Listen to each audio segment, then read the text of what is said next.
बिस्मिल्लाहिर्रहमानिर्रहीम अस्सलाम वालेकुम। मेरे तमाम दोस्तों भरावां उस्मानी ज़री फां दे खुश आमदीद। तुसीं देख रहे हैं जी उस्मानी चैनल माशाअल्लाह अल्हम्दुलिल्लाह।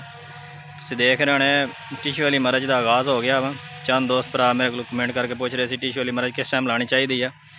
टिशू वाली मरज जी जी नवे महीने की 15 तरीक तो पिछले लानी शुरू कर लैनी चाहिए है। जिदा जिदा तुसीं टाइम नाल पनीर नवे महीने की 15 तरीक तो बाद टिशू वाली मरज लानी चाहिए है।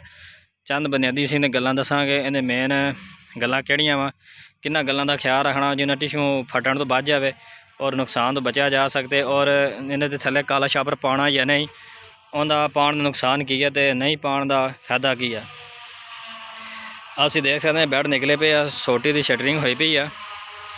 यह जो विचला बैड आ इहदा 4 फुट बैड आ, तो जो सोटी वाला वक्फा जिस टिशू पाना वा वह है जी 5.5 फुट आ।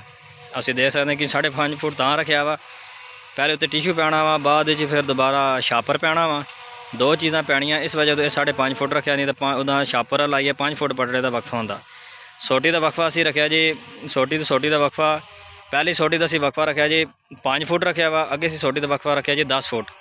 जी छापर वाली सोटी लाई दी है वह 12 फुट रखी दा। छापर का वाया ज़्यादा जो छापर लचक जल जाता। टिशू का वक्फा सोटी का थोड़ा रखी दा, क्यों जो सोटी टुटती बहुत ज़्यादा वा, टिशू का वजन होंदा वा, वो नुकसान हो जाता। इस वजह से सोटी का वक्फा जो ना टिशू वाली का 10 फुट रखी दा वा।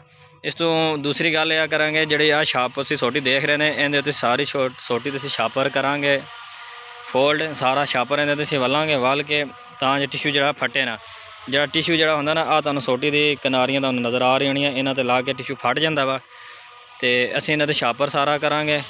तो दूसरी गल यह कि जी साड़ी अगली वीडियो होनी आ वो होनी आ पनीरी के हवाले नाल। पनीरी असीं तुहानूं लाणांगे, पनीरी का वक्फा दसांगे, किस तरह असीं निशान लाया तो किस तरह चोगियां ने लानी आ, और 15 इंच से असीं सुराख मारांगे। तुहानूं सारा तरीका दसांगे सुराख मारन का भी, और तुहानूं वैरायटियां दसांगे किहड़ी किहड़ी वैरायटी साड़ी पहुँच आई है। रात नूं पनीरी साड़ी पहुँच आई है, मामू कांजणी च आई है। तुहानूं सारी असीं फिर पनीरी लवाई दी वैरायटियां के बारे सारी देंगे मालूमात।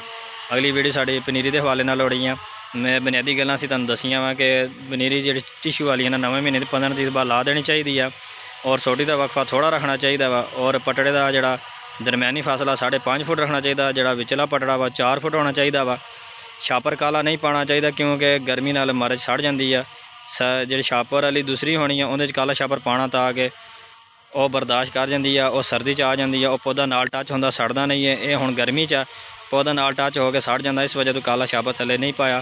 तुसीं देख सकते हैं इंशाल्लाह सुबह साड़ी मर्च लगनी शुरू हो जानी है। तुहानूं इंशाल्लाह साडी नैक्सट वीडियो उस हवाले नाल होनी है। मेरे तमाम दोस्त भरा साड़ी वीडियो लाइक और शेयर सब्सक्राइब जरूर करें। शुक्रिया।